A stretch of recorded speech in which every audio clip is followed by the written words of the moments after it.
주식방송 진행하고 있는 GPD 고성입니다. 오늘은 APT 공격 대응을 위한 ATP 전략이라는 주제로 블루코트 코리아의 김창호 이사님 모시고 지금부터 50분간 진행하도록 하겠습니다. 안녕하세요. 예, 반갑습니다. 네. 자, 우리가 뭐 APT 되게 떠들었는데, 떠서 지금도 그런 것 같은데, 하던 네. 것 같은데, 어떻습니까? 실제로 김 이사님께서 이제 필드에서 느끼시는 뭔가 시장의 반응이랄까? 네. 추이는 지금 어떻습니까? 네, 사실 APT 공격이 한국에 상용을 네. 하기 시작한 2009년 이후부터 좀 시작이 됐었고요. 네. 실제 시장이 APT에 반응해서 움직이기 시작한 건 약 한 1년 채 안 된 것 같습니다. 근데 조금은 안타깝다는 생각이 드는 게 APT에 대한 그 접근 방법이 조금은 너무 단편적으로 접근을 하다 보니 시장이 무르익어 가는 중에 네. 아직까지 열매를 못 따고 있는 상황인 것 같아요. 그래서 네. 조금 더 저희가 APT에 대한 이해를 정확하게 하고 거기에 대한 대응책을 좀 마련하는 것이 현재 저희가 필요한 부분이 아닌가 싶습니다. 지금 말씀 들어보니까 어떤 그 시장에서 APT의 어떤 대응에 대한 어떤 방향성 같은 것들에 대한 예. 그런 어떤 뚜렷한 어떤 공감대나 그런 것이 아직은 좀 미진하다. 예, 그렇습니다. 그런 것 같네요. 네. 네, 그렇다면 오늘 방송에서 뭔가 그런 방향성에 대해서 좀 구체화시켜주면 되게 많이 도움이 될 것 같아요. 네, 같이 APT에 대해서 다시 한 번 더 생각을 해보고 네. 저희가 단순히 APT가 APT 공격이다라는 것에 대한 시각을 조금 더 벗어나서 네네. 조금 더 넓은 관점에서 보안을 바라보고 네. 우리가 완벽한 보안 구현을 하기 위해서는 어떻게 네네. 대응을 하는 것이 좋은가에 대해서 한 해법을 좀 그러니까 찾아봤습니다. APT가 중요한 것이 아니라 뭔가 지금 보안을 위협하는 여러 세상의 흐름들이 뭔가 바뀌는 거 아니에요, 지금 그죠? 맞습니다. 네, 자 그러면 지금 김 이사님 보시는 지금 그 APT의 김 이사님 나는 시각을 몇 가지 한번 좀 짚어보면 좋을 것 같아요. 네, 네. 먼저 APT에 대해서는 좀 김 이사님 어떤 시각 갖고 계신지 네, 정의를 할까, 디파인을 할 때. 네. 예, 그 APT라는 것이 사실 알려진 것처럼 이름 그대로 이렇게 지능적인 부분, 지능적이고 지속적으로 공격하는 네네. 공격이다라고 알려져 있는데 이런 부분에 대해서 이 지능적인 전략이라는 부분에 대해서 우리가 정확하게 좀 이해를 해야 될 필요가 있습니다. 그리고 우리가 스트레이티지 또는 플래닝이라고도 이야기를 하는데요. 전략이냐, 그리고 이제 기획력이냐. 네. 결국 해커와 공격자의 기획력과 그리고 방어자의 기획력의 차이에 의해서 뚫리느냐 막느냐라는 것이 갈라진다라는 거죠. 네네. 결국 이게 APT라는 단어가 나오게 된 것도 결국은 뚫는 사람이 승자였고 어쩌면 막는 사람이 패배자였기 때문에 내가 조금 더 이런 부분들에 대해서 막을 수 없었다라는 좀 핑계 그런 개념으로 이제 APT라는 네. 단어가 생기지 않았나 싶어요. 네. 그래서 그런 부분에서 이제 어드밴스드라는 용어가 사용됐고 또 이런 APT 공격의 특징 중에 하나가 보면 결국 검전과 굉장히 밀접한 관계가 있습니다. APT 공격이 2009년부터 한국 시장에서 한국에서 APT 공격이 포커스를 받게 된 것도 결국 이 환전성이 강한 어떤 사이버의 환전성이 강한 게임의 아이템이나 아이템이라든지. 이런 부분들이 먼저 이제 좀 공격을 많이 받았던 거죠. 그리고 이제 최근에는 이제 이런 부분들이 이제 금융 쪽까지 이어져서 전이가 되고 있는 상태고요. 그러니까 뭔가 이제 목표 대상이 뭔가 나중에 만약 그걸 성공하면 되게 그 보상이 크니까 그 전략적으로 오랜 시간 참으면서 할 수 있는 거죠. 그죠? 그렇죠. ROI가 나오는 거죠, 한마디로. 결국 보안이라는 것이 ROI에 따라서 시간을 얼만큼 투자하느냐, 얼만큼 시간을 투자하느냐에 따라서 또 얼마나 뎁스가 깊은 공격을 할 수 있느냐 이런 것들이 생길 수 있는 것인데 APT 공격이 될 수 있는 것은 그만한 보상이 굉장히 크기 때문에 지속적으로 공격을 할 수 있는 그렇죠. 이런 배경이 되는 거죠. 아무래도 전략적인 거니까 전략적인 것이란 건 결국 우선순위를 정하는 거 아닙니까? 그죠? 그렇습니다. 네. 자, 그리고 여기 보면 왼쪽에 vulnerability 그에 대해서 그거 말고 여러 가지 또 단어들이 나오는데 이거는 무슨 연관어 이건 뭡니까? 이게 이제 구글에서 보면 이제 연관어들에 대한 연관어들에 대한 관계를 나타내는 그 그림인데요. 이게 취약점이라는 단어가 단어와 관계돼서 어떤 단어들이 많이 검색이 됐나요, 주변에. 얼만큼 많이 연관성이 있느냐라는 것을 알 수 있는 겁니다. 근데 vulnerability라는 단어는 대부분 이제 보안적인 용어에서 취약점을 이야기를 하고 이 단어와 연관되는 검색을 하고 하면 아무래도 보안에 관련된 많은 단어들이 네. 같이 검색이 돼야 될 것 같습니다. 그렇죠. 네. 근데 좀 특이한 점은 네. 이 단어들 사이에서 네. 조금 보안하고는 조금 동떨어진 단어들이 몇 가지 보일 겁니다. 뭐 캐릭터라이즈나 아니면 퍼스널이나 뭐 이런 단어들이 보이는 걸 아실 수 있을 겁니다. 네네. 이런 단어들이 보인다는 이유는 결국 뭐냐면 개인적인 성향, 개인적인 특성 이런 부분들이 결국은 취약점이 된다. 네. 이거 사회공학적인 방법이 결국은 취약점을 만들어내는 굉장히 중요한 요소로 현재 작용하고 있다라는 것을 반증하는 부분입니다. 그러니까 여기 보면 이메일, 메신저, SNS 이런 것이 또 사회공학적으로 뚫을 수 있는 뚫릴 수 있는 공간이잖아요, 그죠? 네. 이 상대와 사람과 어떤 커뮤니케이션을 하는 수단이 어쩌면 가장 취약하다라고 하는 거죠. 예. 그게 이제 대표적인 것이 이메일이 되는 것이고 네. 메신저고 SNS. 지금은 고전 APT 공격이 최근 많이 나왔을 때는 이메일이 주 공격 대상이었을 겁니다. 네. 그래서 기술적으로 최근에는 이메일 쪽으로 많은 보안 강화들이 이루어졌고요. 지금은 모바일 시대로 넘어가면서 또 오픈 인프라스트럭처 시대로 넘어가면서 SNS 부분으로 전이 되고 있는 거죠. 아직까지는 SNS를 이용한 이 공격이 많이 나오지는 않았지만 향후에는 이런 부분들도 분명히 이어질 것이다라는 것을 저희들이 조심히 봐야 될 것 같습니다. 네. 자, 지금 이 장표는 지금 한국의 보안 시장에 대한 통계 자료 같은데, 네. 이게 뭘 의미한다고 이걸 이렇게 놓으신 건가요? 네, 한국인터넷진흥원에서 네. 매년 한국 보안 시장의 규모를 네. 측정을 해서 데이터를 발표를 합니다. 그래서 이 데이터를 제가 쭉 분석을 해봤어요. 네.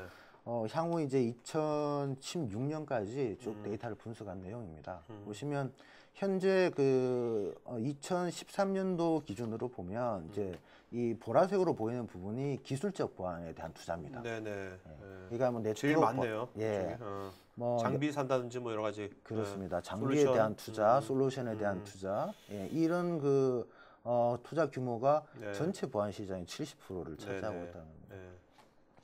근데 점차 조금씩 이제 해가 지나면서 전체 절대 값은 증가를 합니다만 비율적으로 보면 조금씩 하강하는 모습을 볼 수 있습니다. 그럼 이제 향후 저희 나라의 보안 시장의 트렌드도 어떻게 흘러갈 것이다라는 걸 조금 예측해 볼 수 있는 부분이고요. 여기서 한 가지 좀 제가 이제 말씀드리고 싶은 건 저희 빨간색으로 표시된 커뮤니케이션 영역입니다. 커뮤니케이션 영역은 이제 교육, 즉 사용자들에 대한 이용자들에 대한 시큐리티에 대한 어웨어니스를 높이는 활동들에 대한 영역들입니다.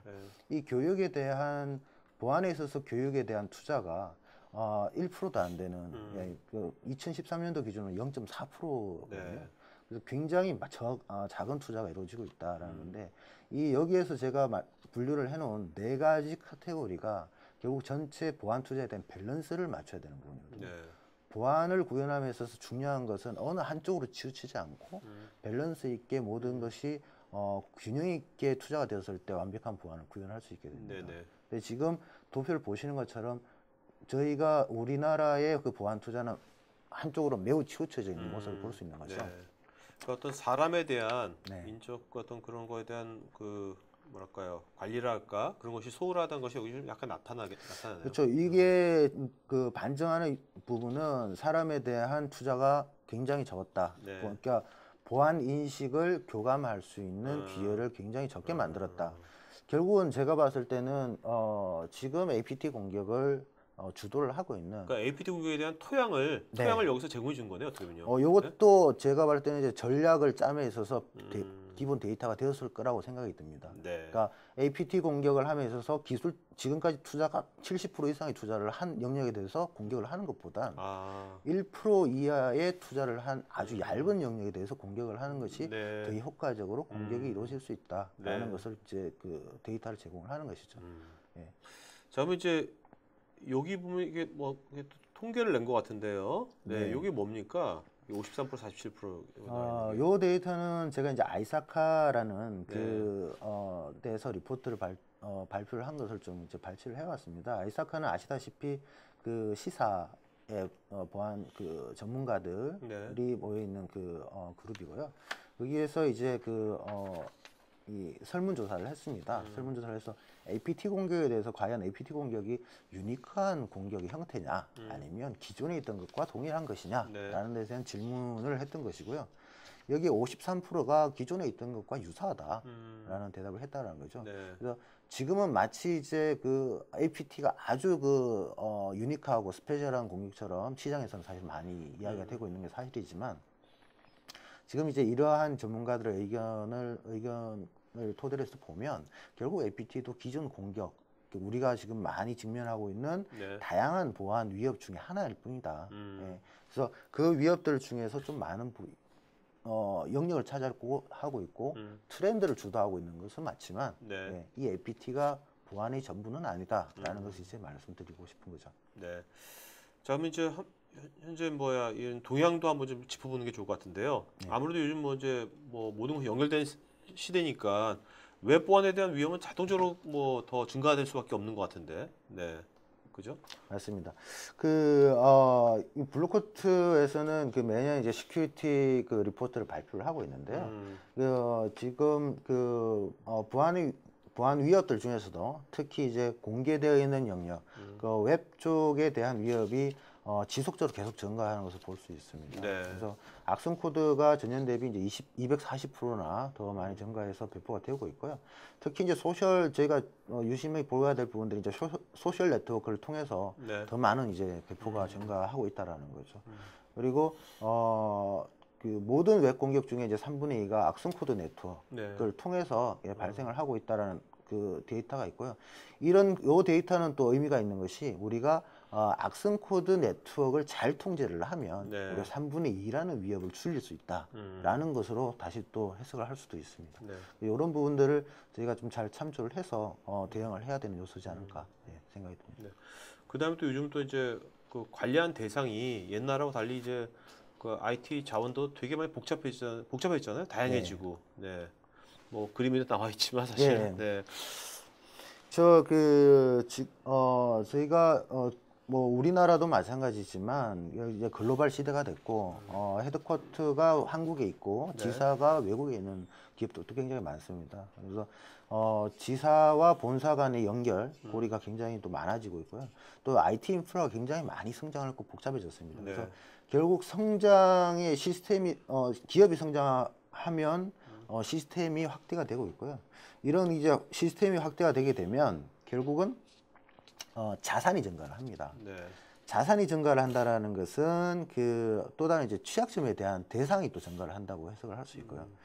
저희가 보안이라고 보면 리스크 관리를 어떻게 하느냐가 결국 보안의 승패를 가름하거든요.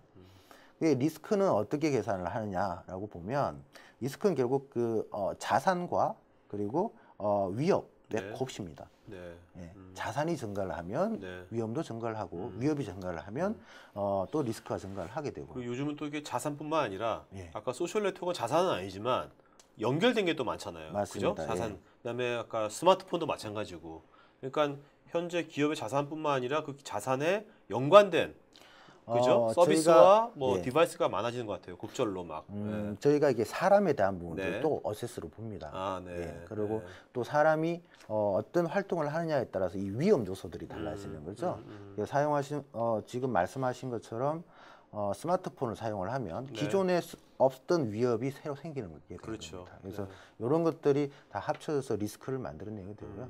근데 이제 이런 부분들에 대한 리스크를 어떻게 줄이느냐라는 것이 보안 활동인데 이것을 줄이는 방법은 단순하게 생각해 보면 결국 고비되는 매체를 제로로 만들어 버리면 되지만 현실적으로 불가능한 거죠. 그럼 이제 여기 줄이는 방법은 이제 보안 대응 활동, 이제 보안에 대한 투자들을 나누기를 하게 되거든요. 얼마나 많은 투자가 되어지냐가 분모가 되어서 결국 보안의 리스크를 줄이는.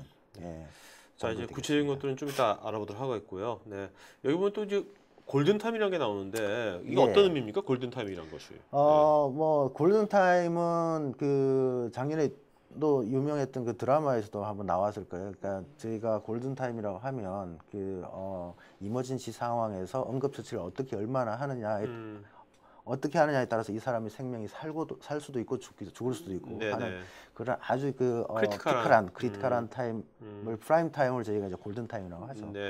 이 보안도 골든 타임이 있다는 겁니다. 그래서 이 데이터를 저희가 이제 분석한 데이터를 보면 그 초기 공격 이후에 유효한 공격이 들어가기까지 얼마나 시간이 걸렸느냐를 보면 약 1시간 이내에 유효한 공격이 되더라는 거죠. 공격이 유효하게 발생하고 발생한 이후에 1시간 후면 그 공격의 유효성을 얻을 수 있더라라는 겁니다. 그게 약 84%나 됩니다. 근데 반대로 방어를 하는 입장에서는 보면 78%가 이런 그 공격에 대해서 식별하는데 소요된 시간이 일주일이 걸리더라고요. 일주일 내에 식별한 사용자가 78%라는 겁니다. 그나마 그나마 식별을 한 기업이 78%라고 하니 그 이후에 지금 뭐 1년이 지나서도 식별을 하는 그 이제 대상자도 나오거든요. 그만큼 이 식별에 대한 부분들이 굉장히 지금 잘 이루어지지 않고 있다. 결국은 이 골든 타임을 방어자 입장에서는 놓치고 있고 공격자 입장에서는 현재 잘 이용하고 있는 것이다라는 것을 지금 보여주고 있는 보라고 알겠습니다. 자, 그다음에 이제 이거는 실제 이제 기업의 이제 보안 담당 임원이 뭐 결국 이제 이런 걸 했을 때 고민이나 그런 것들 얘기하는 것 같은데. 네, 그렇습니다. 이게 그 기업이 결국은 보안 공격을 받게 되면 그 보안 책임자는 이런 질문을 하게 되죠. 누가 이 공격을 했냐? 그리고 어떻게 우리 쪽으로 공격을 해왔냐? 그리고 어떤 자산이 우리가 영향을 받았냐라는 질문을 하게 되고요. 이제 여기까지는 이제 발생됐던 일에 대한 확인입니다. 근데 더 중요하게 사실은 여기에서 더 중요하게 생각하는 것은 CISO 분들이 더 중요하게 생각하는 것은 앞으로 어떻게 될 것이냐에 대해서 더 많은 고민을 합니다. 이게 정말 끝일까? 그렇죠. 정말 우리가 지금까지 받은 공격이 여기까지가 끝이냐, 아니면 아직 이어지고 있는 것이냐.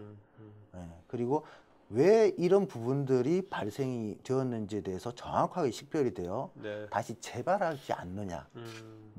우리가 지금 발생한 부분에 대해서는 어쩔 수가 없다.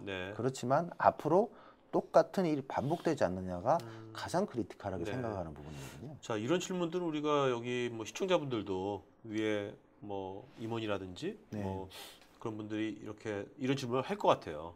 그러면 이제 뭐 또 많은 분들은 그거는 이제 APT 제휴 솔루션으로 우리가 보완을 해야 됩니다. 이렇게 또 얘기를 할 거 아닙니까? 그렇죠.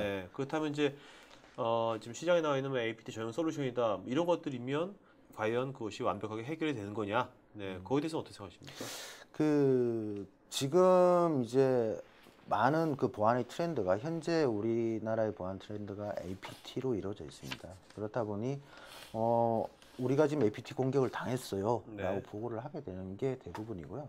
이 APT 공격을 당했다고 보고를 하면서 이 부분에 대한 해결책이 뭐냐 라는 대답에 담당자분들 가장 쉬운 대답은 APT 전용 솔루션을 도입을 하겠습니다. 그리고 이런 APT 공격에 대해서 방어를 하겠습니다 라는 대답이 가장 심플한 대답입니다. 그래서 그렇게 시작이 돼서 접근이 되고 있는 사실이고요. 그렇지만 이제 이 APT 전용 솔루션이 모든 것을 다 해결할 수 있는 만능은 아니라는 것이죠. 우리가 정확히 시작하면서도 약간 APT에 대해서 다시 한 번 더 말씀드렸던 부분이 있지만 이 APT 솔루션에 대한 이해를 정확하게 해봐야 되는데요. 결국 APT 솔루션도 어떤 규칙에 의해서 동작을 하게 됩니다. 그렇다 보니 이 규칙을 벗어난 영역에 대한 패턴의 형태가 이루어진다라면 인지를 못하게 되는 부분들이 있고요. 대부분의 APT 솔루션이 액티브 방식으로 적극적으로 차단하는 방식으로 구동되고 있지를 않고 패시브 방식으로 운영이 되고 있습니다. 시장에서는. 이런 그 현재 그 동작 방식들을 좀 유출을 해보면 오히려 이제 저는 그 기존에 2000년대 초반에 우리나라 보안 시장을 이끌었던 IDS가 사실 많이 생각이 납니다. APT 전용 솔루션이 분명 IDS와는 차원이 다른 솔루션임에도 불구하고 시장에서 IDS와 같은 길을 걸을 수도 있지 않을까라는 조금 우려가 이제 조금 생각이 듭니다. 그러니까 이게 뭐 어떻게 보면 이제 기술적 관점만 우리가 볼 게 아니라 어떤 그 관리적 관점도 되게 중요하게 같이 봐야 된다는 얘기 같은데요. 맞습니다. 네. 그 보안을 구현함에 있어서 사실 이제 저희가 활동하는 보안 담당자들이 활동하는 것은 주로 이 기술적 보호 조치 활동들입니다. 그래서 보안 솔루션들을 구매를 하고 운영을 하는 부분들이 기본적으로 따라갈 것이고요. 그다음 이제 조금 더 향상된 기업에서는 악성 코드를 실제로 이제 분석을 하고 네. 이걸 더 잘 탐지할 수 있도록 패턴을 직접 제작하는 기업들도 있습니다. 네. 그리고 보안 이제 예방 활동으로 소스 코드 검사나 취약점 진단을 자체적으로 하는 기업들도 있고요. 조금 더 이제 여유가 된다면 이제 그 관제 서비스를 계속 유지를 하는 이런 것들로 기술적 보호 조치에 대한 완성도를 높여 가는 부분들, 가는 활동으로 하고 있습니다. 근데 이제 이런 부분들은 한계가 있습니다. 결국 이제 도구만을 사용하는 것이기 때문에 이 도구를 어떻게 잘 이용을 하느냐라고 하는 부분들이 따라가야 되는데요. 그런 부분들에 대한 부분이 결국 이제 관리적 보호 조치, 관리적 보안이라고 저희가 분류를 해서 이야기를 합니다. 그래서 그 이용자들에 대한 이제 뭐 교육뿐만 아니라 임직원들에 대한 인식, 이게 결국은 보안이라는 것이 또 한 정책. 명의 한 명의 그 생각만으로 활동만으로 이루어지는 것이 아니고 기업은 전체 기업원들이 다 보안에 대해서 같이 생각을 할 때 그 리스크를 줄일 수 있는 거거든요. 네네. 그래서 이제 그 기술적 보호 조치의 한계를 극복하는 부분이 필요한데, 이걸 다 조금 비교를 하면 기술적 보호 조치는 우리가 차에 비교를 하면 그냥 자동차라고 이야기할 수 있습니다. 그래서 어떤 차를 운전하느냐, 어떤 차를 선택해서 운전을 하느냐가 우리 기술적 보호 조치에 대한 성과를 좀 좌우하는 부분이 있을 거고요. 네. 뭐 좋은 차든 나쁜 차든 2000cc든 5000cc 차든 차 성능에 따라서 보안 활동의 결과는 좀 달라질 수도 있겠죠. 근데 또 더 중요한 건 운전자가 누구냐, 운전의 스킬을 어떻게 가져가시냐가 굉장히 중요하다는 거죠. 그러니까 베스트 드라이버가 결국은 시큐리티 엑스퍼트가 비유를 할 수 있는데요. 드라이버의 스킬이 어떻게 되느냐에 따라서 이 보안의 완성도를 높여갈 수 있다는 겁니다. 결국 이제 이 드라이버의 스킬을 비교를 하자면 좀 이제 관리적 보호 조치와 좀 비교를 해서 말씀드릴 수 있을 것 같습니다. 뭐 차에 뭐 에어백 100개 달고, 뭐 자동차 뭐 타이어 엄청 좋은 거 타이어 해도 운전자가 그죠? 운전자가 한눈 팔고 운전하면서 계속 핸드폰하고 그러면 사고 날 확률이 높아지는 거죠. 그렇죠. 그러니까 보안 활동을 하면서도 중요한 것이 이제 법적 규제. 최근에 이제 개인정보보호법이나 정보통신망법이 개정되면서 굉장히 법률적인 규제도 강화됐는데요. 이 법률적인 규제도 잘 지키면서 운전을 하는 것이 필요하다는 거죠. 알겠습니다. 자, 그러면 이제 그 시청자분들 좀 궁금해할 것 같아요. 아, 그래. 다 맞는 말씀 하신 것 같은데 그래서 so what? 그래서 블루코트 그래서 뭐 여기에 대해서 뭐 어떤 대안이 있습니까? 라고 다들 궁금해할 것 같거든요. 이제 구체적인 그 대안 좀 알아보도록 하죠. 자, 그럼 이제 그 블루코트의 지금 대안이 ATP, Advanced Threat Protection이라고. 이거 블루코트의 어떻게 보면 컨셉추얼한 솔루션 이름입니까? 아니면 컨셉입니다. 컨셉이죠. 자, 그럼 컨셉인데 이 주로 어떤 큰 특징이 보니까 이게 3가지가 있는 것 같아요. 요즘 간단하게 어떤 것들인지 구체적인 거 이따가 알아보도록 하고요. 이게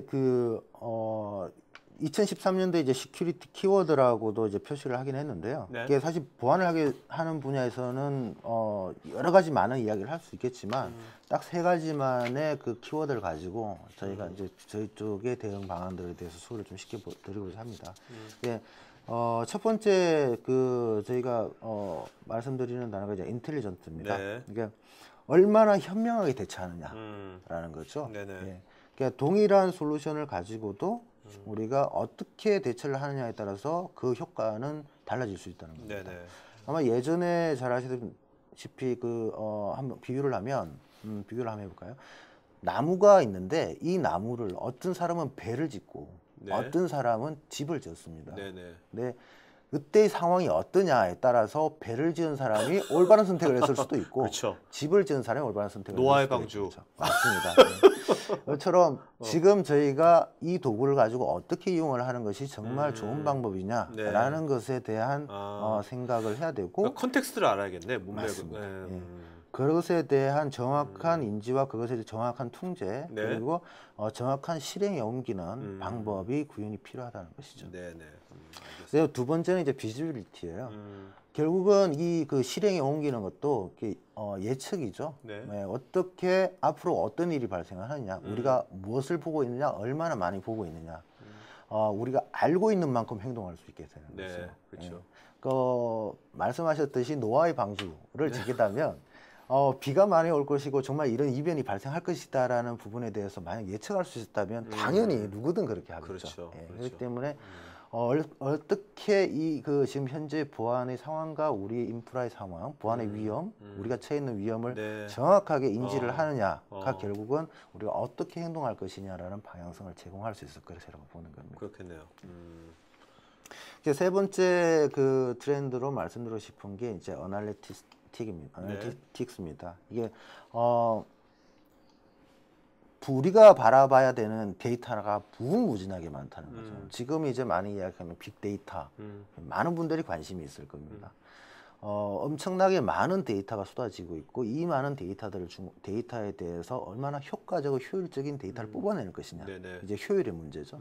이런 부분들에 대해서 효과적으로 우리가 필요한 데이터를 뽑아낼 수 있어야지만 결국은 우리가 정확한 실행에 옮길 수 있고 빠르게 실행에 정확히 옮길 수 있는 기반이 된다는 거죠. 그래서 정확한 분석, 이게 효율적인 분석 네. 방법이 지금 우리가 보안 활동을 하면서 굉장히 중요한 요소가 될 것이라고 말씀드리고 네. 싶습니다. 자, 그럼 이제 먼저 그 지능적이 된다는 거, 인텔리전스 쪽 한번 좀 구체적으로 어떻게 구현되는지 보도록 하죠. 네. 자, 근데 먼저 여기 보면 시큐리티 웹 게이트웨이라는 게 있는데 이게 어떤 단어? 이 단어가 약간 생소한 것 같은데. 네. 예, 시큐리티 웹 게이트웨이라는 단어가 생소하실 수도 있고요. 아시는 분들도 있을 겁니다. 같은 회사는 2008년부터 시큐리티 웹 게이트웨이 영역을 나눠서 이렇게 보안 솔루션의 영역을 따로 분석을 하고 있습니다만 아직 많은 분들이 시큐리티 웹 게이트웨이 보안 시장에서 좀 외진 영역으로 이해를 하고 계실 겁니다. 근데 간단히 비교를 드리자면 우리가 치고 있는 보안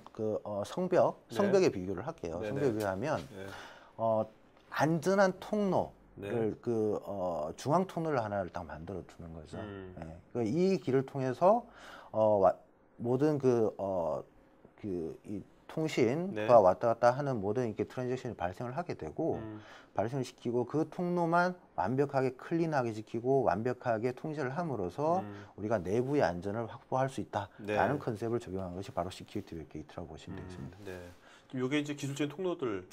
예, 기술적인 통로에서 기존의 방화벽과는 조금 다르게 좀 특화돼서 이제 그 통로에 대해서 지키는 역할이 되고 있는데요. 원하지 않는 악성 코드나 소프트웨어들에 대한 이제 완벽한 통제. 우리가 이제 공개된 오픈되어 있는 환경이라면 대표적인 게 웹이 있겠죠. 네. 그래서 특히 웹에 대해서 저희가 원하지 않는 소프트웨어 유통을 막고 어플리케이션의 통신을 막고 또 웹에 대한 웹을 통한 멀웨어의 유통을 통제하는 이런 솔루션 기능을 제공하고요.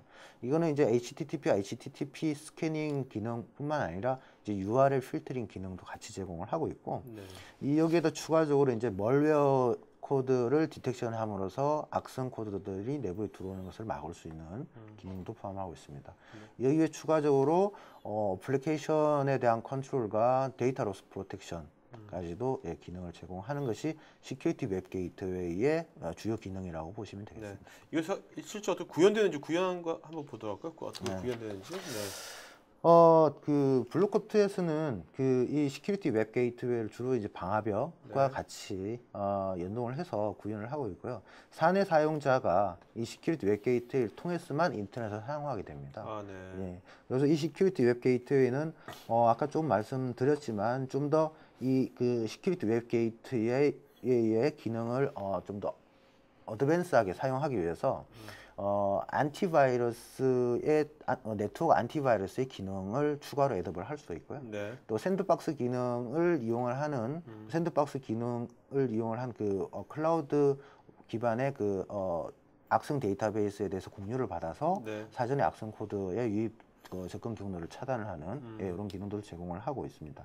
그리고 게이트웨이 방식으로 동작하기 때문에 모든 트래픽을 통제를 할 수 있고 네. 이러한 동작 방식으로 인해서 또 할 수 있는 것이 암호화된 트래픽, 암호화된 접근 트래픽에 대해서도 완벽하게 식별을 할 수 있다라는 것이 주요 특징이라고 보시면 되겠습니다. 네. 자, 그럼 이제 실제로 이런 것들이 그 시큐리티 웹 게이트웨이가 블루코트만 있는 건 아니지 않습니까? 예, 맞습니다. 네, 그럼 블루코트만의 뭔가 어떤 다른 데하고 차이점이랄까? 네. 그런 것들은 어떤 것들이 있는지. 네. 많은 부분들이 사실 기능들이 많이 있지만 그 기능들 전부 다 나열해서 말씀드리기는 시간이 부족하고요. 주요 저희가 이제 타사에 비해서 시큐리티 웹 게이트웨이 밴드들 중에서 좀 특징이 있다라고 네. 한다면 이제 대표적으로 내는 게 두 가지가 될 것 같습니다. 첫 번째는 이제 블루코트의 웹펄스 기능입니다. 블루코트의 웹펄스 기능은 그 전 세계의 이제 다양한 사용자들의 사용 데이터를 기반으로 해서 이 데이터를 생성을 하게 되는데요. 하루에 약 10억 개의 실시간 웹 요청에 대한 분석을 진행을 합니다. 네. 여기에서 좋은 사이트와 나쁜 사이트를 식별을 하게 되는 거죠.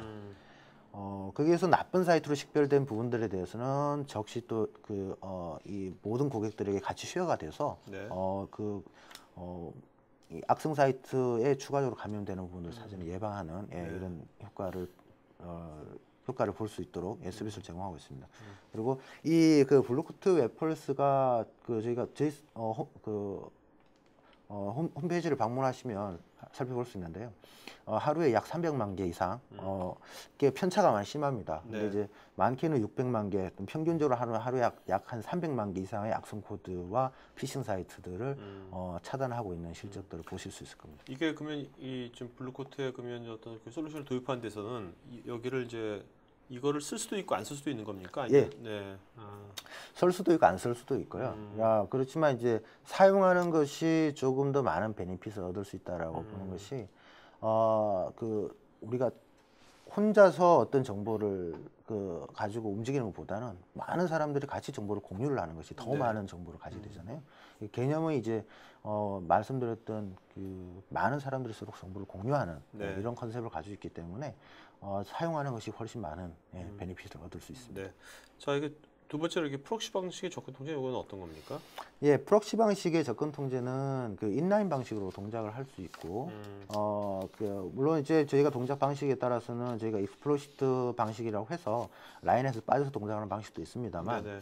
프록시 방식의 접근 방식이라고 하는 것은 얘를 통하지 않고는 나갈 수 없다라는 전제를 가지고 동작을 하게 되거든요. 네네. 그래서 중간에서 확실한 게이트웨이 역할, 확실한 접근 경로에 대해서 보장을 한다라는 것이 특징이라는 거죠.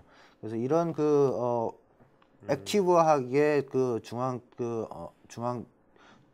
통로를 통제를 함으로써 말웨어에 대한 확산에 대해서도 방지를 할 수도 있고 네. 소셜 네트워크에 대해서도 유연하게 네. 대처를 할 수 있습니다. 이게 많은 기업들이 물론 이제 연구소 같은 경우는 소셜 네트워크에 대해서 접근하는 것을 차단을 하고 있지만 인프라가 오픈 인프라가 되고 있기 때문에 사실 무조건 차단한다고 올바른 보안 활동은 아니거든요. 네네. 적절히 잘 개방이 되고 있는 상태에서 안전한 서비스를 제공해 주는 것이 직원들에 대한 활동을 높일 활동성에 대한 활동성을 보장해 주는 방법일 건데요. 이런 부분들을 섬세하게 컨트롤해야만 이런 것들이 가능합니다. 그래서 예를 들어서 페이스북을 허용을 한다라고 네. 한다면 페이스북에 대해서 읽기만을 허용을 하겠다. 포스팅을 글을 쓰는 것은 허용하지 않겠다. 네네네. 또 글을 쓰는 건 허용해. 그렇지만 글을 쓰는데 사진을 올리는 거는 금지하겠어. 이렇게 디테일하게 자세하게 웹 서비스를 이용하는 부분에서 컨트롤할 수 있는 이런 부분 기능이 필요하고요. 그다음에 이제 암호화된 트래픽에 대해서도 완벽하게 통제를 할 수 있어야 됩니다. 그러니까 아까 잠시 말씀을 드렸지만 암호화된 트래픽에 대한 우리가 이제 어떻게 HTTPS를 통한 암호화된 트래픽에 대해서 어떻게 잘 보장하느냐 이것도 우리가 바라봐야 하는 숙제라는 거죠. 네. 자, 이제 좀 비저빌리티 얘기 좀 하죠. 네. 뭐 지금 SSL 뭐 관련된 트래픽은 뭐 계속 올라가는 거고요, 지금요. 네. 네. 근데 이 트래픽이 다 보여지는 건 아닌 거죠? 우리가 보이는 게 다는 아니죠? 맞습니다. 네. 지금 저희가 보고 있는 것은 아주 일부 빙산의 일각이라는 네, 거죠. 네, 네. 빙산의 일각이고 우리가 볼 수 없는 영역이 굉장히 많고 이 부분에 대해서 볼 수 없는 것을 통해서 많은 보안 위협들이 존재를 하고 있다는 겁니다. 네. 그럼 이제 기존에는 어떤 식으로 지금 기존 것들 한번 좀 해볼까요? 기존의 마음은 아실 겁니다. 방화벽, IDS, IPS, 바이러스 월, 웹 방화벽, 넥스트 제너레이션 파이어월 뭐 이런 부분들이 현재 네트워크 보안 시장을 이끌어가는 주력들이라고 네네. 보시면 될 것 같은데요. 현재 이 장비 솔루션들이 바라볼 수 있는 네트워크 영역은 우리가 암호화된 트래픽이 25%라면 이 부분을 제외한 나머지 75%만 보고 있다는 거죠. 네네. 이 나머지 25%에 대해서 어떻게 볼 것이냐, 여기에 대한 숙제를 저희가 좀 풀어봐야 되지 않나. 네. 여기 뭐 성능 이슈도 있지 않습니까? 어떻습니까? 예, 이게 이제 최근에 최근에 그 NSS 그룹에서 이 보안 솔루션들에 대해서 SSL 트래픽을 처리했을 때 성능이 어떻게 변하느냐를 측정을 안 돼 있답니다. 그래서 이거를 보시면 솔루션들이 기존에 있는 레거시 솔루션들이 SSL 트래픽에 대해서 처리하지 못하는 것은 아닙니다. 그러나 이 결과를 보시면 아시겠지만 SSL 트래픽에 대해서 보호를 하고자 하고 동작을 시키면 이 솔루션들이 사용할 수 있는 가용성을 굉장히 저해시킨다는 거죠. 네네. 데이터를 보면 약 한 25%에서 30% 수준으로 확 떨어진다는 겁니다. 이런 것들은 보면 정말 이게 좀 또 제가 차에 비유를 해서 그렇긴 한데 혼자서 타고 다닐 걸 버스를 사는 게 이게 똑같은 거죠. 네. 만약에 버스를 샀다면 그 버스에 맞는 만큼 사람을 충분히 많이 싣고 다닐 수 있을 텐데 그만큼 활용하지 못하고 SSL 트래픽을 핸들링하면서 결국 버스를 혼자 타고 다니는 이런 비효율적으로 운영하게 되는 결과가 나타나는 거죠. 자, 블루코트는 그럼 이런 것을 어떻게 지금 개선을 했나요, 지금요? 블루코트가 그래서 이제 5월달에 네트롬이라는 그 회사를 인수를 했습니다. 이 네트롬이라는 회사가 SSL 트래픽에 대해서 전형적으로 처리를 하는 전용 칩을 만드는 회사고요. 이 칩을 만드는 회사를 인수를 해서 이 SSL 비지빌리티 어플라이언스라는 솔루션을 공급을 하고 있습니다. 그래서 이 솔루션을 통해서 기존 나머지 25%에 대한 트래픽을 레거시 네트워크 솔루션들이 같이 볼 수 있도록 하는 그 대안을 제시를 해드리려고 하는 거죠. 아무래도 어플라이언스니까 여기는 뭔가 이런 것을 뒷받침할 수 있는 이런 이제 고성능 하드웨어 아키텍처가 이제 들어가 있는 거겠죠? 예, 그 SSL 트래픽은 사실 앞서도 말씀드렸지만 성능이 이슈가 큽니다. SSL 트래픽을 처리하면서 성능이 모자라서 SSL 트래픽을 처리하지 못했던 부분들이거든요. 그래서 그 NF320이라는 이 아키텍처를 가진 그 칩을 고가용성 칩을 제공함으로써 SSL 트래픽에 대해서 완벽하게 처리할 수 있는 기능을 제공하고 있는 겁니다. 네. 자, 이제 애널리틱스 쪽도 한번 좀 보도록 하죠. 네. 예. 이제 블루코트가 제시를 하는 APT 전략의 마지막 단계라고 보시면 되겠습니다. ATP 전략의 마지막 단계라고 보시면 되겠는데요. 앞서서 말씀드렸던 인텔리전스와 그다음에 이제 비지빌리티를 합쳐서 애널리틱스를 어떻게 할 것이냐라는 건데 기본적인 컨셉은 있습니다. 여기서 보시는 것처럼 넥스트 제너레이션 파일이나 로그 매니지먼트 시스템 그리고 컨텐츠 필터링 시스템이나 또는 그 인트루전 프리벤션 시스템과 다 통합을 해서 같이 보안을 구현하게 할 수 있는 어떤 도구를 제공하겠다는 거고요. 이러한 컨셉이 이제 그 블루코트에서는 이야기를 시큐리티 에코시스템이라는 용어로 저희가 그 에코시스템이라 하면은 블루코트 솔루션만으로만 되는 겁니까? 아니면 다른 타 벤더나 타르하고도 같이 만들어진 에코입니까? 맞습니다. 그러니까 저희가 에코시스템이라는 용어를 사용한 것이 블루코트 단독으로만 우리가 보안을 구현하겠다라는 컨셉보다는 기존에 있는 보안 솔루션과 협업을 해서 더 완벽한 보안의 환경을 구현하고자 한다라는 컨셉이 녹아 있다고 보시면 되겠습니다. 자, 그러면 이거 한번 그 블루코트의 애널리틱스 부분의 특징 한번 좀 알아보도록 할까요? 특성 같은 거. 애널리틱스를 구현을 하면 첫 번째로 이제 레코딩 기능이 있어야 됩니다. 그러니까 모든 기록에 대해서 다 남길 수 있는 이런 기능이 필요하고요. 그다음에 트래픽에 대해서 잘 분류를 하는 기능이 필요합니다. 그래서 이제 최대 그 지금 현재 나와 있는 애널리틱스 솔루션들 중에 가장 많은 어플리케이션들을 분류하는 부분을 저희가 좀 제공을 하고 있고요. 그 다음에 실시간으로 이런 그 분석이 실시간으로 이루어져야 된다는 겁니다. 그래서 그 실시간으로 분석을 할 만큼 정말 고가형성을 제공을 해야 되는 거고, 이것이 이제 좀 특허를 가지고 있고 이런 부분에 대한 기술력을 바탕으로 그 분석 능력, 분석에 대한 결과를 고객들에게 제공해주는 솔루션을 제공하고 있습니다. 네. 여기 지금 이건 좀 어떤? 요게 이제 그 어널리틱스 솔루션을 지금 현재 시장에서는 네트워크 포렌식 솔루션이라고 얘기를 하고 있습니다. 그래서 네트워크 포렌식 솔루션이 왜 필요하냐? 어널리틱스라는 솔루션, 어널리틱스 기능을 하는 솔루션이 왜 필요하냐를 보여주는 그림인데요. 저희가 이제 보시는 것처럼 패키지 1, 2, 3, 4번 패키지 있을 겁니다. 기존의 보안 솔루션들은 시큐리티 툴들은 어떤 규칙이나 규정을 가지고 탐지를 합니다. 그렇다 보니 1번, 2번, 3번은 탐지를 했어요. 그러니까 뭔가 특이사항이 있는 거죠. 인지를 할 수 있는 포인터가 있기 때문에 탐지를 한 겁니다. 근데 아주 평범한 규칙이 현재로는 규칙이 디파인 되어 있지 않은 패킷이 들어온 다음에 여기에 대해서는 지나간다는 거죠. 이게 4번이 되는 거고요.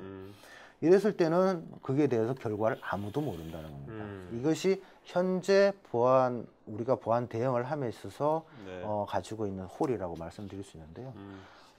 이 네트워크 포렌식 솔루션은 모든 데이터를 다 저장을 합니다.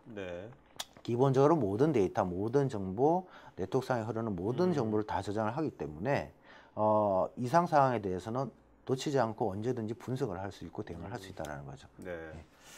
진짜 어떤 성능이 확실하게 받침이 돼야 되겠네요, 그죠? 네, 그렇습니다. 성능에 대한 보장이 없이는 이제 이런 기능을 할 수가 없는 거죠. 자, 이제 SI라고 Security Intelligence Analytics, 이거는 그 어떤 제너럴한 터미널로지입니까? 아니면 그 블루코트의 어떤 만든 용어인가요? 어널리틱스 시스템의 그 제너럴한 용어라고 보시면 되겠고요. CR라고 저희가 이제 간단하게 이야기를 합니다. CR라고 용어를 사용하셔도 되고요. 이 CR라는 솔루션은 이런 특징들을 좀 가지고 있어야 됩니다. 그러니까 실시간 모니터링이 가능해야 되고요. 레이어 2에서 레이어 7까지 모든 트래픽에 대해서 분석을 할 수 있어야 되고, 그리고 권한 분석과 어플리케이션에 대한 분류, 그리고 상관관계 분석에 대한 기능 능력을 가지고 있어야 됩니다. 이런 것들이 복합적으로 다 잘 정상적으로 동작해야지만 익스플로잇에 대해서 사전 방어, 사전 예방 활동, 그리고 사후 대처 활동들 같이 이루어질 수 있다는 거죠. 기존의 보안 솔루션들은 보면 아마 한쪽으로 좀 치우쳐져 있을 겁니다. 나는 사전 예방 활동 솔루션이야, 나는 사후 예방 활동 솔루션이야, 이렇게 한쪽으로 좀 치우쳐져 있는 경향이 많고요. 이런 부분들을 다 복합적으로 밸런스 있게 가져가기 위해서는 이런 그 CR라는 솔루션이 필요하다는 거죠. 참 이렇게 분석에 대해서 이렇게 뭐 여러 장점을 갖고서 분석을 하는데, 이건 충분한 것 같은데 여기 보면 또 뭐 threat identity, 이건 또 왜 필요한 거죠? 이 정도면 충분한 것 같은데. 아시다시피 빅데이터를 분석을 하게 되는 게 결국 아날리틱스 시스템의 그 방식이거든요. 빅데이터라고 하는 것은 너무나 많은 그 정보가 그게 있기 때문에 우리가 빠르게 어떻게 식별을 해내느냐, 이것은 결국 우리의 대처 시간을 줄이는 효과를 가져오게 되는데요. 이 많은 데이터들 중에 더 빨리 위협에 대해서 식별할 수 있는 그 수단이 필요하다는 거죠. 조금 더 빠르게.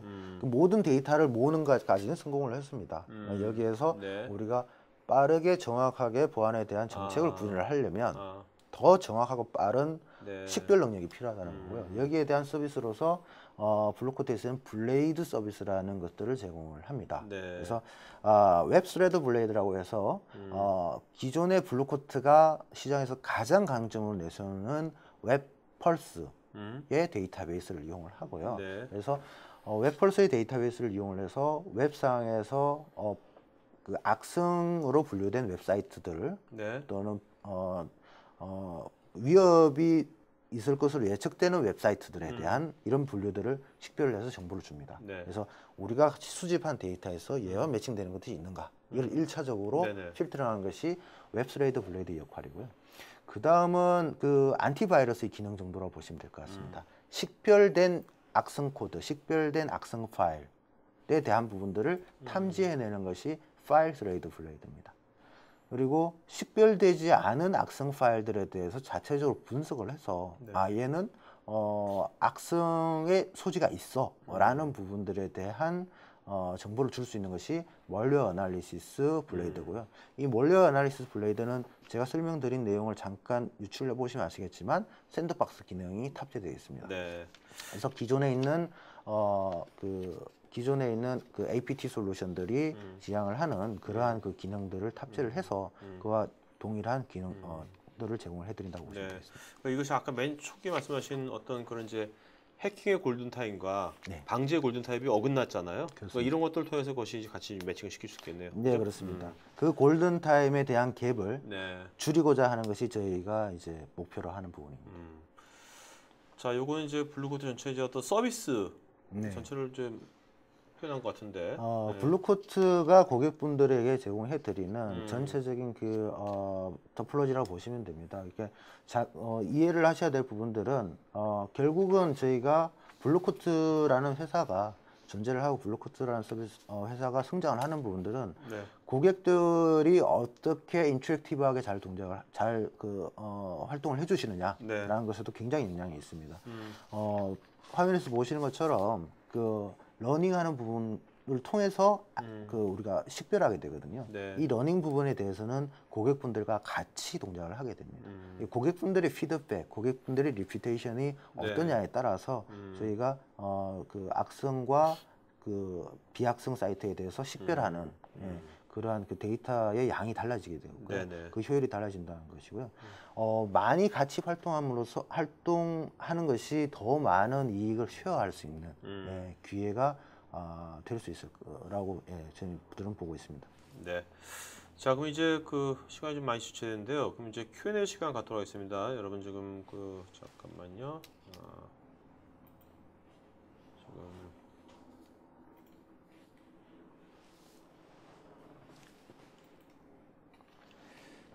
자,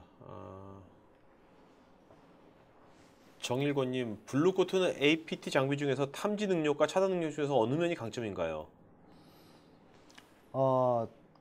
탐지 능력과 차단 능력 중에서 강점이라고 말씀드리기보다는요. 네. 탐지와 차단을 말씀드렸듯이 같이 해야지만 보안을 제대로 할 수 있는 그 방법이라고 생각이 듭니다. 네네. 네.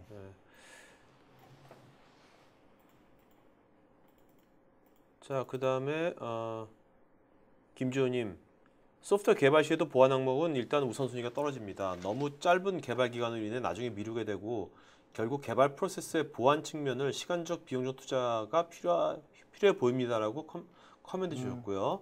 그 다음에 이런 건 진짜 많겠죠. 그다음에 이분께서 스톡스넷 같은 경우도 APT의 한 종류로 봐도 될까요? 스톡스넷도 저희가 따로 분류를 하고 있지만 큰 의미에서 보면 APT의 분류를 봐도 그 분류를 볼 수도 있지 않을까 저는 개인적으로 생각합니다. 환경사님께서 아까 이제 뭐 교육의 중요성 말씀하셨잖아요. 그래서 관리적 보안을 강화하기 위한 방법과 교육 등이 따로 있는지요? 아니면 해당 서비스를 블루코트에서 제공하는지요? 해당 서비스를 따로 제공하지는 않습니다. 아까 제가 하나 말씀드렸던 부분들은 보안의 툴들은 솔루션들은 도구일 뿐이에요. 네네. 이 도구를 어떻게 이용하느냐에 따라서 그 효과를 보실 수 있는데 시큐리티 웹 게이트웨이를 이용을 하면 보안의 효과를 어느 정도 그 교육의 효과를 보실 수 있다는 거죠. 시큐리티 웹 게이트웨이를 적절하게 이용함으로써 사용자들에게 적절하게 보안에 대한 인식 교육, 인식 내용들을 전파를 시키기 굉장히 유용하고요. 네. 혹시 만에 하나 이제 또 경우에 따라서는 사용자들이 인터넷에 접속을 할 때 인터넷을 사용하면서 주의사항들을 한번 첫 화면에 띄워주고 액세스를 하게 만든다거나 또는 오늘의 우리 회사의 보안 활동사항, 오늘은 이런 보안 활동을 해주십시오 라는 사항들을 인터넷 접속할 때 사용자들이 알려준다거나 뭐 이런 것들도 사용자들의 인식 어웨어니스를 높이는 데 굉장히 중요한 좋은 방법으로 사용될 수 있다고 봅니다. 자, 김 사님 이메일 어드레스 좀 불러주시겠어요? 이메일 어드레스. PETR PETR .kim입니다. .kim TER입니다. ER 네? PTER. 아, 예. 피터. 예. 네. 예.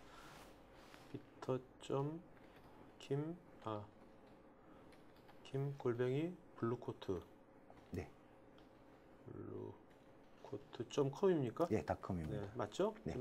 자, 여러분 제가 지금 김창호 이사님 이메일 어드레스 댓글로 보내드렸으니까 여러분 지금 질문에 대한 답변 드리겠지만 나중에 또 추가로 어떤 정보라든지 나중에 어떤 지원 같은 것들은 이메일로 해주시면 되겠습니다.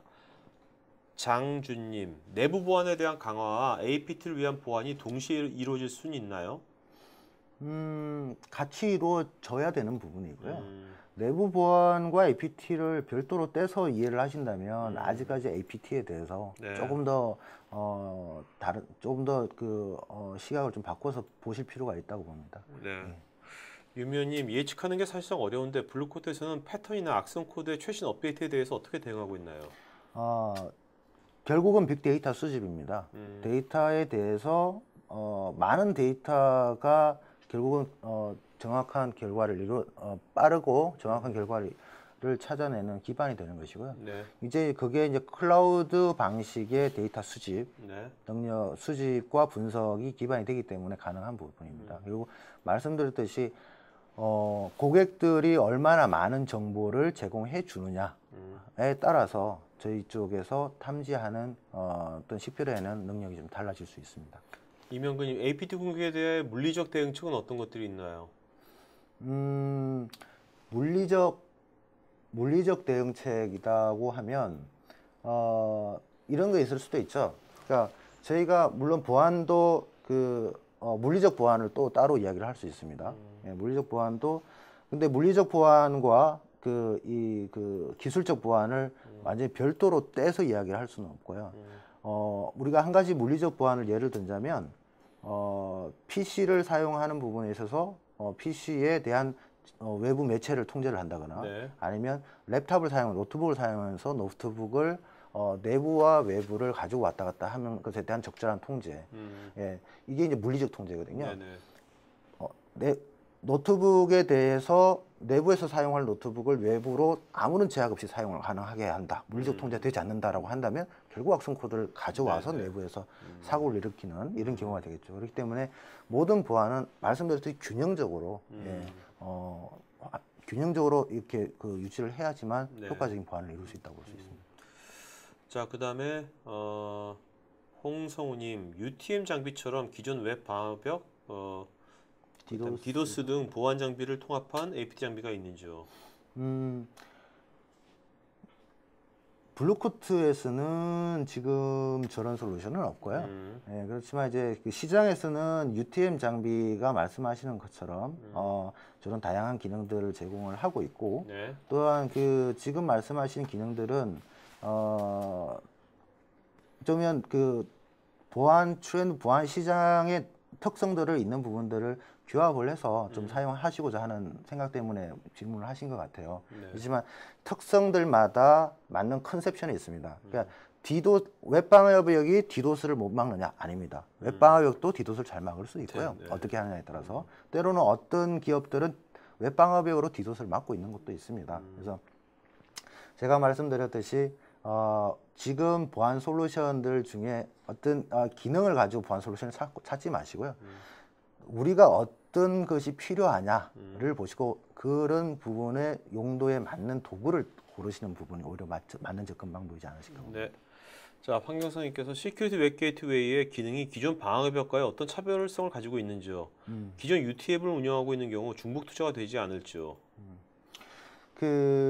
기존 웹 방어벽은 저희가 레이어 3, 3.5, 레이어 3레벨, 3.5레벨, 4레벨 이렇게 레이어 4레벨까지 네. 현재는 운영하는 것을 기본적으로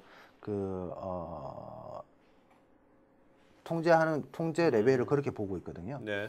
그래서 방화벽과는 좀 이제 다른 부분들은 시큐리티 웹게이는 어플리케이션 레벨에서 동작을 합니다. 그래서 웹에 대한 어플리케이션을 완전히 통제를 하는 그런 장비라고 솔루션이라고 보시면 되고요. 네트워크 레이어 4 레벨 이하에서는 기존 방화벽으로 충분하실 거고요. 그렇지만 좀 더 섬세하게 한 가지 아까 예를 들었지만 페이스북의 예를 들었죠. 그러한 정책을 운영하시고자 하신다면 시큐리티 웹 게이트웨이라는 솔루션이 필요합니다. 그리고 추가 질문이 네, 그다음에 이제 김용진님하고 이남규님 유사한 질문 같은데 이제 이런 이제 모든 트래픽 분석하고 뭐 그런 거 할 때 이제 네트워크 및 시스템의 성능 저하를 고려하지 않을 수가 없는데 그 해결책은 없는지. 예. 맞습니다. 이게 그 보안에서도 당연히 이제 성능에 대한 부분을 당연히 고려를 해야 되고요. 때로는 그래서 인텔리전트 부분에 정확하게 제가 액션을 하는 부분에 대해서는 게이트웨이 영역을 이야기 말씀을 드렸지만 두 가지 비지빌리티와 어널리틱스는 패시브 방식입니다. 네. 그러니까 정확하게 분석을 하고 식별하고 분석하는 부분들은 성능에 영향을 끼치지 않고 충분히 하실 수 있는 일이고요. 그것을 통해서 식별이 됐다면 어떤 액션을 취하실지는 그 결과에 따라서 선택을 하실 수 있을 것 같습니다. 네. 때로는 상황에 따라서 성능과 트레이드 오프를 해야 될 만한 위협이 나왔다라고 한다면 고민을 할 필요가 있으시겠죠. 네. 자, 그다음에 이도현님, 블루코트 APT 장비는 국정원 CC 인증이나 글로벌 인증을 취득했는지요? 그 새로 나온 솔루션들에 대해서는 지금 인증을 진행 중에 있고요. 예, 기존에 있는 시큐리티 웹 게이트웨이 솔루션은 CC 인증을 가지고 있습니다. 유준호님, 만약 블루코트가 발견하지 못한 악성 코드가 나온다면 탐지하기까지 얼마나 걸리나요? 발견하지 못한 악성 코드가 나온다라고 하는 결국 이게 그 악성 코드라는 전제를 하고 말씀을 하셨는데요. 제가 오늘 말씀드렸던 부분 중에서 비지빌리티와 애널리틱스라는 용어를 제가 정의를 드렸던 부분을 보시면 그것들을 통해서 관리자분이 어떻게 그 데이터를 분석하느냐에 따라서 식별해내는 시간은 디펜던시가 되게 되겠습니다. 네. 예. 장준님, APS랑 APT를 혼자 사용하고 싶은데 각각 장비를 따로 도입해야 하는지요? APS. 이건 좀 더 구체적으로 해주면 좋겠고요. 정일권님, 블루코트는 APT 장비 중에서 탐지 능력과 차단 능력 중에서 어느 면이 강점인가요? 아까 동일한 질문이었던 것 같은데요. 예. 탐지하고 차단은 같이 뭐 어느 쪽이 강점이라고 보기보다는 같이 병행해서 선택을 하셔야 되는 부분 맞습니다. 정규성님, 블루코트와 IPS와 가장 큰 차이점은 무엇인지요? 단순히 이제 블루코트와 IPS와 차이점을 비교를 하셨는데요. 지금 IPS는 인트루전 프리벤션 시스템으로 취약점에 대해서 네트워크 단에서 방지하는 예방하는 솔루션입니다. 근데 블루코트는 특화돼서 일단 시큐리티 웹 게이트웨이의 역할로 웹에 대한 접속을 완벽히 통제하는 영역을 가져서 웹 쪽 분야에 대한 통제는 블루코트가 더 컨셉이 더 디테일하게 컨트롤할 수 있다고 보시면 되고요. 나머지 비지빌리티 부분에서는 기존의 IPS 부분이 SSL 트래픽에 대해서 볼 수 있는 능력, 볼 수 있는 능력은 있지만 보게 되면 기존의 능력을 많이 감소한다고 말씀을 드렸고, 그리고 IPS도 패턴을 담고 있기 때문에 그 패턴에 없는 정보에 대해서는 기록을 남길 수 없다라는 부분들이 차이가 있을 수 있습니다. 자, 김홍준님, 다양한 보안 솔루션들이 있는데 대부분이 유사한 기능이 존재합니다. 어떤 걸 기준으로 선택해야 할까요? 선택의 기준은 그 솔루션에서 시작하는 것은 아니라고 봅니다. 결국 선택을 하시는 분의 상황, 그러니까 보안, 지금 우리가 처해 있는 보안의 상황, 현실, 그러니까 이 상황을 정확하게 인지하시는 부분들이 필요하고요. 내부에서 제가 오늘 말씀드렸던 인텔리전스가 가기 전에 필요한 부분은 비지빌리티와 어널리틱스라고 말씀을 드렸습니다. 이 두 가지가 전제되어서 그것을 기반으로 해서 우리에게 필요한 솔루션이 무언가를 찾는 것이 방향인 것 같습니다. 자, 그러면 오늘 제 질문은 여기까지 받는 걸로 하겠고요. 자, 그 마지막으로 아까 그 장표 중에서 맨 끝에 보면은 이제 오늘 자, 지금 여기 한자 시간 아닌데 지피지기 백전백승.